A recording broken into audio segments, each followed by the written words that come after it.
ইউনূসের এক হুঁশিয়ারিতেই কোপকাত মোদি, শুভেচ্ছা জানালো অন্তর্বর্তীকালীন সরকারকে।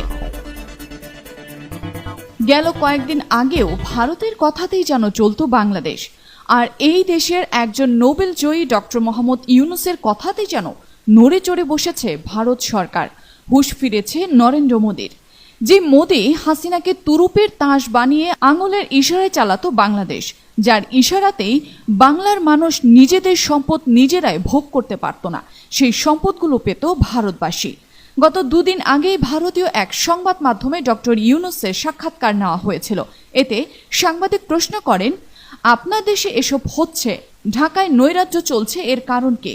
ডক্টর ইউনূস বলেন, কই না তো, আমার দেশের মানুষ স্বাধীনতা উদযাপন করছে।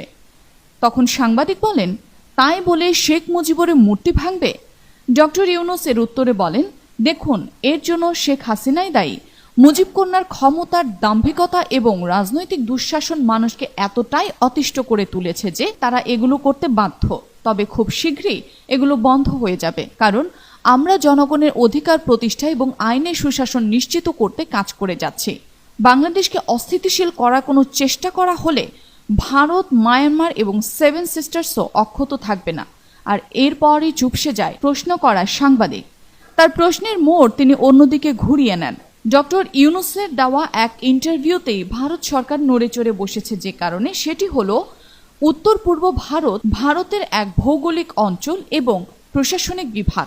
এটি অরুণাচল প্রদেশ, আসাম, ত্রিপুরা, নাগাল্যান্ড, মণিপুর, মিজোরাম, মেঘালয় ও সিকিম, এই ৮ রাজ্য নিয়ে গঠিত। এর মধ্যে প্রথম ৭ রাজ্য সপ্তভোগিনী বা সেভেন সিস্টার্স নামে পরিচিত এবং সিকিম ভ্রাতা রাজ্য হিসেবে পরিচিত।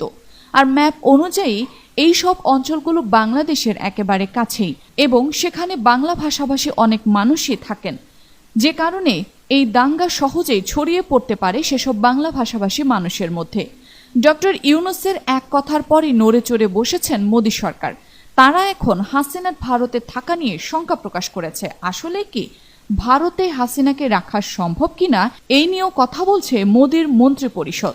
এদিকে গতকাল ডক্টর ইউনূস অন্তর্বর্তীকালীন সরকারের প্রধান উপদেষ্টা হওয়ার পর তাকে শুভেচ্ছা জানিয়েছেন নরেন্দ্র মোদি নিজেই।